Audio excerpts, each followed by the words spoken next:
এক মুসাফির জঙ্গলের মধ্য দিয়ে হেঁটে যাচ্ছে। এমন সময় সে একটা সিংহকে রশি দিয়ে বাঁধা অবস্থায় দেখতে পেল। তখন সেই সিংহটা ওই মুসাফিরকে কাকুতি মিনতি করে বলতে লাগলো, ভাই মুসাফির, দয়া করে তুমি আমাকে মুক্ত করে দাও, তোমার এই উপকারের কথা আমি জীবনেও ভুলবো না। সিংহের এই কথায় মুসাফিরের মনে দয়া হলো, সে ওই সিংহটাকে মুক্ত করে দিল।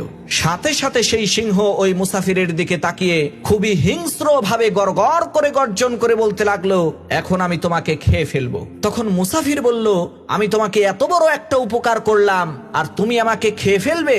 এটা তো তোমার মোটেও উচিত হবে না। দুইজনের মধ্যে ঝগড়া শুরু হয়ে গেল। তখন দুইজন মিলে সিদ্ধান্ত নিল, চলো আমরা অন্য কারো কাছে যে এই বিষয়ে জিজ্ঞেস করি। কিছু দূর এগোতেই তারা একটা উটকে পেয়ে গেল।